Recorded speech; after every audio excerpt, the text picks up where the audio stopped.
Allô tout le monde et bienvenue dans une nouvelle vidéo. Cette semaine, on jase de minimalisme financier et aussi d'astuces et de trucs pour économiser au quotidien. Souvent, quand on parle de minimalisme financier, on a l'impression que c'est de ne pas avoir beaucoup d'argent. Mais en fait, le minimalisme financier, ça signifie dépenser son argent dans des choses qui fit avec nos valeurs à nous. Puis ça, peu importe le revenu annuel. Fait que même si c'est quelqu'un qui a beaucoup d'argent ou quelqu'un qui vit avec peu de moyens, le minimalisme financier peut vraiment s'appliquer dans les deux cas. Généralement aussi, les personnes qui appliquent le minimalisme financier, ils vont plus dépenser leur argent dans des expériences que dans des biens matériels, mais vraiment, c'est assez relatif et malléable selon la personne. Donc là, aujourd'hui, j'ai eu envie de vous parler de trucs que moi, j'applique dans mon quotidien pour économiser parce que, honnêtement, j'ai jamais compris pourquoi, quand on peut économiser, on le ferait pas. Je dépense souvent dans des choses qui me font plaisir ou dans des expériences, des trucs qui fit avec mes valeurs, mais quand je peux économiser, je le fais, fait que j'ai envie de partager ça avec vous pour que vous aussi, vous puissiez faire des économies. Avant de commencer cette vidéo, si vous n'êtes pas abonné à la chaîne, je vous invite à le faire. Ici, je parle de minimalisme, d'écologie, de friperie et de sujets qui tournent autour de ça. Mon première astuce pour économiser, c'est de ne pas avoir peur de négocier ses contrats, que ce soit le téléphone, le câble ou Internet, même la banque. Honnêtement, les clients qui ont des meilleurs forfaits, c'est les clients qui ne sont pas fidèles. Tu sais, vous l'avez probablement remarqué, aussitôt qu'on va dire à notre compagnie de câble qu'on décide de s'en aller avec un autre fournisseur, souvent ils vont nous offrir des rabais, puis ça c'est aussi vrai avec les autres choses que je vous ai nommées précédemment. Puis petite anecdote par rapport au cellulaire, ça c'est l'une des choses qu'on peut facilement négocier. Les assurances auto aussi, les assurances en général. Mais bref, quand j'étais en secondaire 4 à peu près, j'ai eu un cellulaire pendant plusieurs années. Puis ici, comment ça fonctionne au Canada, c'est que on va pas payer pour le cellulaire au départ, mais on va le payer pendant les mois après avec notre forfait inclus aussi. Donc on peut payer par exemple 80 $ par mois, puis ça inclut l'appareil qu'on paye à chaque mois, plus notre forfait téléphonique. Puis au bout de 3 ans, bien sûr, j'avais payé mon téléphone, mais la compagnie ne va pas nous appeler pour nous dire « Hey, hello, tu as payé ton appareil, tu peux maintenant descendre ton forfait. » Évidemment, c'est à nous de faire les démarches, c'est à nous d'appeler pour faire baisser notre forfait de téléphone. Fait que j'ai payé mon appareil pendant genre 5 ans, alors que je l'avais payé au bout de 3 ans. Fait que j'ai vraiment payé dans le vide. Donc, assurez-vous vraiment de regarder et d'être certain que quand vous avez payé votre appareil, vous prenez votre téléphone puis vous faites descendre votre forfait. Dans une récente vidéo, je vous parlais de l'importance de budgéter, de faire un budget. Et un petit truc par rapport à ça, c'est d'utiliser les restants de notre budget puis les transférer soit à la prochaine semaine ou au prochain mois, dépendamment de comment on va bâtir notre budget. Donc, très important, si on a des looses dans notre budget, au lieu de les dépenser puis de se dire « j'ai le droit, j'ai pas dépassé mon budget », c'est vraiment de prendre ces sous-là puis de les transférer au prochain mois. Donc, comme ça, on dépense pas ces sous-là puis ça peut être utile pour peut-être un imprévu dans le prochain mois ou sinon on peut le mettre dans un projet aussi qu'on veut faire bientôt. Troisième astuce que j'ai envie de vous partager et que je trouve extrêmement pertinente, c'est de suivre les rabais. C'est honnêtement la meilleure façon de faire des économies. Puis ça s'applique autant à l'épicerie qu'aux achats du quotidien. Généralement, pas mal tous les items viennent en rabais un jour ou l'autre. Donc, c'est vraiment payant de cultiver l'art de la patience puis d'attendre le bon moment avant d'acheter un objet. Si jamais vous savez d'avance que vous allez avoir besoin de telle ou telle chose l'année prochaine, faites attendre au rabais de fin de saison. C'est honnêtement là qu'il y a les plus gros rabais puis ça peut être vraiment avantageux. Tu sais, surtout si c'est des items qu'on sait qu'on va devoir acheter d'une manière ou d'une autre. C'est pas de la surconsommation dans ce cas-là parce qu'on sait qu'on va se les acheter. Donc, d'attendre aux fins de saison plutôt que de l'acheter au prix régulier pendant la saison, c'est une excellente façon de faire des économies. Je vous disais aussi que c'était vrai pour l'épicerie. Je pense qu'une bonne façon de faire des économies en général sur notre liste d'épicerie, c'est clairement de faire son menu en fonction des rabais de la semaine. Il y a beaucoup de rabais dans les épiceries. Il y a même des épiceries qui accotent les rabais. Et une application formidable que j'adore utiliser, c'est l'application Reebee, dans laquelle on a des circulaires, que ce soit les magasins ou les épiceries. On peut facilement aussi mettre des choses dans notre liste. Puis après ça, c'est beaucoup plus simple quand on arrive à l'épicerie puis qu'on veut faire égaliser un prix, par exemple, avec une autre épicerie. Donc bref, ça, je trouve que c'est absolument un des meilleurs trucs à suivre. Toujours attendre les rabais. Le prochain truc, je trouve que c'est un truc qu'on entend rarement parler, mais que moi, j'ai remarqué personnellement que souvent, on peut faire beaucoup d'économies avec ça. Et c'est de payer d'une shot plutôt que de payer en plusieurs versements. L'exemple qui me vient en tête présentement, c'est un forfait pour un blog ou par exemple le forfait que je paye présentement pour avoir de la musique libre de droit pour mes vidéos. Mais ça s'applique aussi à plein de choses, comme par exemple, il y a quelqu'un récemment qui m'a dit que de payer son assurance tout d'un bout plutôt que de le payer à chaque mois, ça lui faisait faire des économies.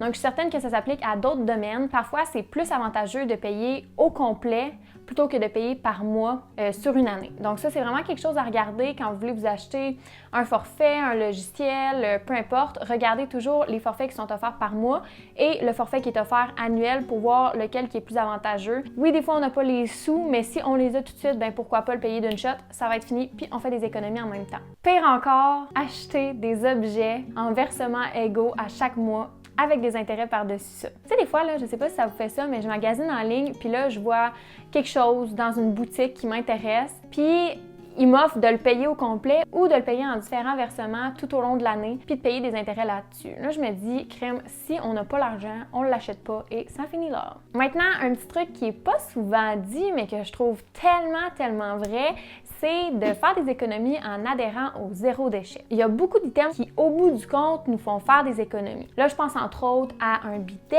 à un tapis de cuisson, par exemple, ou encore à une Diva Cup ou des protections d'hygiène féminine lavables. Honnêtement, c'est le genre de choses qu'on achète une fois, puis qu'après ça, on n'a plus besoin de racheter, qu'on a pour la vie. Puis finalement, ça nous coûte vraiment moins cher d'avoir payé un plus gros montant au début, mais de l'avoir pendant vraiment longtemps. Tu sais, si je prends par exemple les tapis de cuisson, c'est le genre d'item qui va coûter plus cher quand on l'achète au départ, mais si on pense à tous les rouleaux de papier parchemin qu'on n'aura pas acheté par la suite, c'est vraiment plus avantageux. Puis en plus, c'est meilleur pour la planète. Hein? Fait que si c'est pas une bonne raison, ça, d'adhérer au zéro déchet, je sais pas ce que c'est. C'est juste qu'il faut pas rentrer dans le marketing du zéro déchet, si on peut dire, parce que, évidemment, qu'il y a plein d'objets puis d'items zéro déchet qui sont pas nécessaires à notre quotidien puis qu'on peut facilement se faire avoir. Je suis la première à avoir acheté des choses zéro déchet que finalement, j'ai pas eu besoin. Mais sinon, il y a vraiment des choix intelligents à faire qui peuvent nous faire sauver des sous au bout du compte. Le prochain truc, c'est un truc que c'est vraiment facile de se faire avoir.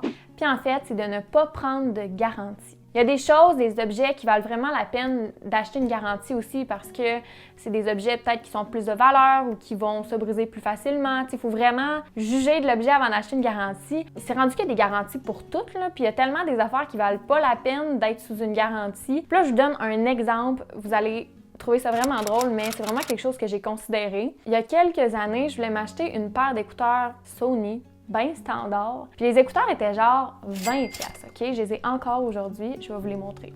C'est ces écouteurs-là. Les écouteurs étaient 20$, puis quand je suis arrivée à la caisse, le gars m'a dit « Est-ce que tu voudrais avoir une garantie avec ça? C'est 7$, puis peu importe quand, si tu les brises, on t'en redonne une autre paire. » Fait que c'est vraiment avantageux parce que tu n'auras pas à dépenser encore une fois 20$ pour te racheter des écouteurs. Bref, il m'a vraiment vendu sa salade. Puis honnêtement, je l'ai vraiment considéré. J'étais comme « Ah, c'est vrai, j'aurai pas à m'en racheter une, puis blablabla. » Finalement, j'ai fini par pas l'acheter. Puis maintenant, 5 ans après, je me dis « Seigneur que j'ai bien fait. » Non seulement ils n'ont pas brisé, mais à quoi bon m'acheter une garantie pour des écouteurs?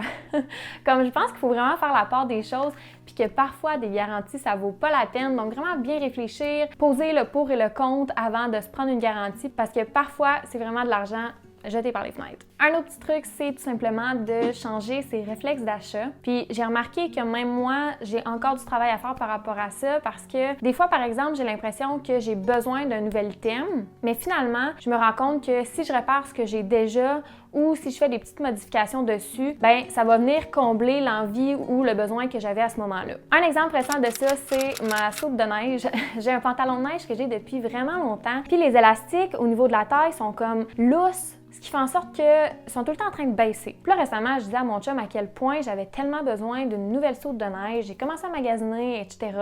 Mais je trouvais quand même que mon pantalon de neige, tu sais, il était chaud, puis je suis confortable dedans. C'est juste qu'au niveau de la taille, ça me faisait pas super bien. Et là, j'ai remarqué qu'il y avait des ganses sur mon pantalon de neige, puis que j'ai juste à mettre une ceinture et que ça fait amplement la job. Donc finalement, la morale de cette histoire-là, c'est que j'ai pas acheté de pantalon de neige, mais j'étais comme à 2 doigts de m'acheter un nouveau pantalon de neige. Si j'avais pas pensé un petit peu plus loin, ben probablement que je m'en aurais procuré un. Donc parfois, ça vaut la peine de bien évaluer la situation avant d'acheter un nouvel item puis de prendre l'habitude aussi de changer nos réflexes d'achat. Le prochain truc, c'est de diversifier ses sources de revenus. Donc ça, c'est quelque chose que je fais depuis vraiment longtemps, un peu sans m'en rendre compte parce que j'ai toujours combiné des emplois à différents emplois, puis des emplois comme travailleur autonome. Fait que ça me faisait une belle balance, mais je me suis rendu compte que c'était aussi vraiment une belle façon non seulement de diversifier mes sources de revenus, mais d'être moins dépendante d'un seul emploi. Le fait de diversifier nos emplois, on a l'impression qu'on est plus autonome, puis on a une certaine liberté financière aussi, donc je pense que ça peut être vraiment, vraiment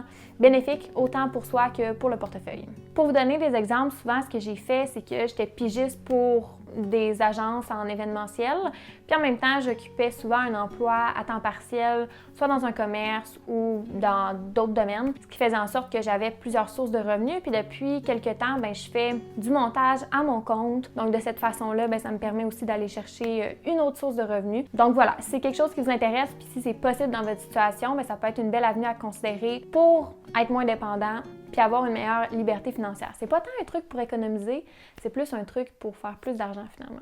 Le prochain truc, c'est d'utiliser des coupons de rabais. Il y a tellement maintenant de coupons de rabais partout. On peut en avoir via des applications, par le circulaire si vous le recevez chez vous. Ça peut être aussi des petits pamphlets des fois qu'on reçoit en début d'année. Donc souvent, on reçoit des rabais ou il y a des rabais disponibles qu'on peut utiliser. Puis moi, je me dis, tant qu'à aller déjà au restaurant, pourquoi pas utiliser le petit 15 % ou le 2 pour 1? Si au bout du compte, ça ne me fait pas plus acheter puis que c'est quelque chose que j'allais déjà faire, pourquoi pas économiser un petit peu de sous puis c'est des sous que je vais pouvoir mettre ailleurs. Il y a aussi des forfaits maintenant qui existent. Je pense à Twango ou Groupon qui sont des sites que j'utilise souvent quand j'ai besoin d'un forfait ou quand j'ai envie d'un forfait plutôt. Donc ça peut être une belle façon de faire des économies plutôt que de payer le plein prix.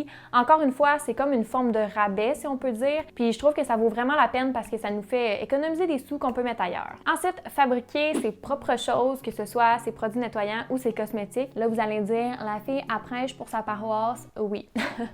Si vous me suivez depuis un moment, vous savez probablement que j'adore les DIY, j'aime créer de mes mains. Je trouve que c'est le fun parce que ça nous donne une forme d'autonomie, puis c'est vraiment satisfaisant aussi de créer quelque chose de ses mains. Puis d'un autre côté, ça fait réaliser aussi beaucoup d'économies parce que sincèrement, quand on achète quelque chose, que ce soit à la pharmacie ou ailleurs, c'est souvent vraiment plus cher que ce que ça coûte à produire parce que, évidemment, on va payer pour l'emballage, on va payer pour le transport, on va payer pour la personne qui a créé le produit, alors que quand on achète les matières premières et qu'on fait nous-mêmes nos produits nettoyants, nos cosmétiques, ça revient vraiment moins cher. Donc, autant je trouve que c'est une belle façon d'économiser, mais autant c'est une belle façon de prendre plaisir à faire nos choses soi-même. C'est vrai aussi pour les produits nettoyants. C'est incroyable à quel point on n'a pas besoin d'un produit nettoyant pour absolument chaque texture, chaque matière, chaque pièce. Honnêtement, si on prend juste le savon de Castille, le vinaigre ou encore le bicarbonate de soude, ces 3 ingrédients-là sont hyper polyvalents. On peut faire tellement de choses avec ça. Puis justement, j'aimerais ça créer un petit peu plus de vidéos bientôt par rapport à ça parce que j'ai des nouvelles recettes que j'ai testées puis que j'aime bien. Donc si jamais ça vous intéresse, n'hésitez pas à me le dire dans les commentaires. Avant-dernier truc, acheter seconde main le plus possible ou échanger. Je pense pas vous surprendre avec ça, mais honnêtement, on peut drastiquement diminuer notre budget annuel en ce qui a trait aux vêtements juste en achetant seconde main. C'est fou comment ça coûte pas cher seconde main, surtout quand on sait spotter les petits spots, les sous-sols d'église, les endroits un petit peu moins achalandés où est-ce que les prix sont vraiment pas chers. Parce que oui, il y a des friperies où est-ce que c'est vraiment plus cher, ça va être souvent des endroits où est-ce qu'ils vont pimper des vêtements ou qui vont dénicher des trucs vintage qui vont revendre pas mal plus cher. Mais il y a aussi des friperies dont le but est vraiment d'aider les gens puis que ça coûte absolument pas cher. Donc bref, on peut vraiment faire des économies avec les friperies et il y a pas juste des vêtements aussi, tu sais, il y a des meubles, il y a pas mal tout ce qu'on a besoin pour cuisiner, il y a de la literie, il y a absolument tout en friperie. Donc on peut vraiment faire des économies comme ça, puis en même temps, c'est meilleur pour la planète, fait que win-win! Le prochain truc que j'aimerais vous partager, c'est de dépenser soit en argent comptant ou avec sa carte de débit. Vous vous en êtes probablement rendu compte, mais on perd vraiment le contact avec l'argent quand on paye avec une carte de crédit, une carte de débit. Mais c'est pas tout le temps non plus évident d'avoir toujours de l'argent sur soi. Mais par contre, ça peut être un bon moyen de plus se rendre compte de qu'est-ce qu'on achète quand on paye davantage en argent. Sinon, juste le fait d'utiliser le plus possible notre carte de débit au lieu de notre carte de crédit, je trouve que c'est un bon truc aussi parce que si on n'a pas l'argent dans notre compte de débit, on pourra tout simplement pas l'acheter. Les cartes de crédit, c'est sûr que c'est quand même vraiment utile parce qu'il y a des choses qu'on peut pas acheter autrement qu'avec une carte de crédit ou que ça facilite vraiment certaines transactions. Mais dans les cas que c'est possible, bien, pourquoi pas utiliser notre carte de débit? Comme ça, on s'assure vraiment d'avoir les fonds nécessaires avant d'acheter quelque chose.